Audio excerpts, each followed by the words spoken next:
आप सबको मेरा प्रणाम। मैं हूं रुद्रशेखर जोशी। केसरी नंदन आध्यात्मिक यूट्यूब चैनल में आप सबका स्वागत है।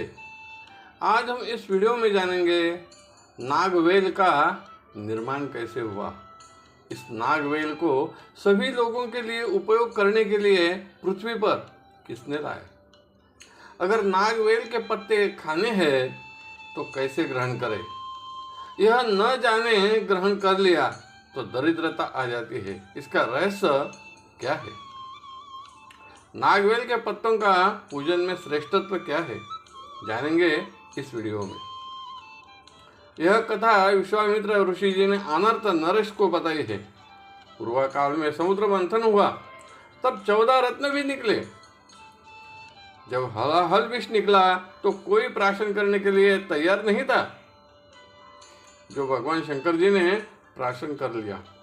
लेकिन जब धन्वंतरी अमृत कुंभ लेकर निकले तो उन्होंने देवताओं के हाथ में अमृत कुंभ दे दिया।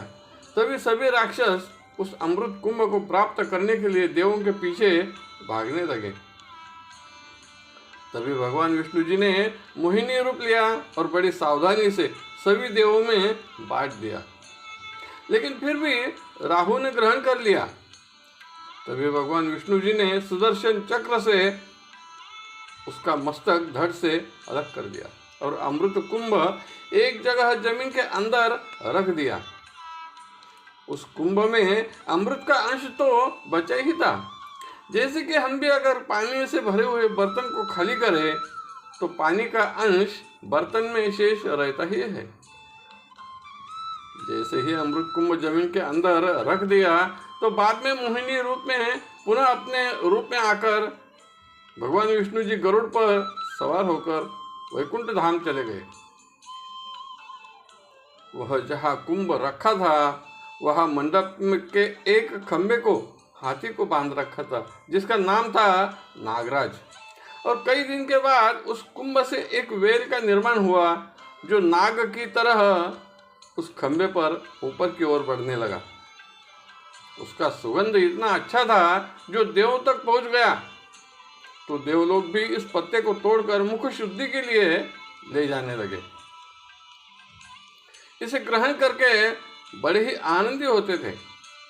तभी वैद्य धन्वंतरी ने कहा, इन पत्तों में कामदेव का स्थान होगा। जो इस पत्तों को ग्रहण करेगा वह कामासक्त हो जाएगा। उन्होंने इस पत्ते में सुपारी, चूना और कत्थे के साथ ग्रहण करने के लिए कहा। तभी तो लाल रंग से और स्वादिष्ट स्वाद और सुगंध से सभी देव धन्वंतरी पर प्रसन्न हो गए। इंद्रदेव ने कहा, हे धन्वंतरी, मैं आप पर प्रसन्न हूँ, आप वर मांगो। तभी धन्वंतरी ने कहा, इन पत्तों का उपयोग सभी मानवों के लिए हो, इसकी अनुमति आप प्रदान करें। इंद्रदेव ने वरदान दे दिया। इन पत्तों का इतना प्रचार और प्रसार हो गया तो सभी लोग इस पत्तों की सुपारी, चूना, कत्थे के साथ ग्रहण करते करते कामासक्त हो गए। पृथ्वी पर पूजा पाठ बंद हो गए। तभी सभी देव ब्रह्मदेव के पास गए। हे भगवान, अगर ऐसा ही होता रहा तो पृथ्वी पर कोई भी मानव यज्ञ, पूजन, पाठ नहीं करेगा। आप इसे रोको। तभी दरिद्र ने कहा, ब्रह्मदेव, मैं ब्राह्मणों के घर में रहते रहते उपवास करते करते थक गया हूँ। अब धनवानों के घर निवास करना चाहता हूँ, जहाँ मैं आनंद से, सुख से रह सकूं। तभी ब्रह्मदेव ने कहा, तुम नागवेल के पत्तों के अग्रभाग में अपनी पत्नी के साथ रहो और पत्ते के नीचे की ओर पुत्र के साथ निवास करो। रात होने पर तुम तीनों कत्थे में निवास करना। नागवेल का पूरा पत्ता, कत्था, चूना, सुपारी के साथ जो धनी या कोई भी व्यक्ति ग्रहण करेगा वह निर्धन हो जाएगा। उसके घर में तुम सुख से निवास करो। और सभी देव अपने अपने स्थान पर चले गए। तब से आज तक और इसके आगे अनंत काल तक सभी इस नागवेल के पत्तों को ग्रहण करते हैं तो डंठल और नीचे का भाग तोड़कर ही ग्रहण करते हैं। सामान्य रूप से देखा जाए तो पान की दुकान पर भी इसी तरह नागवेल के पत्तों का डंठल का भाग और नीचे का भाग तोड़कर ही पान तैयार करके देते हैं।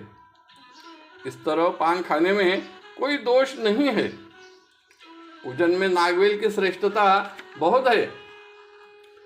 पूजन छोटा हो या बड़ा, नागवेल के पत्तों के बिना पूजन पूरा नहीं होता, क्योंकि यह अमृत कुंभ से उत्पन्न हुआ है।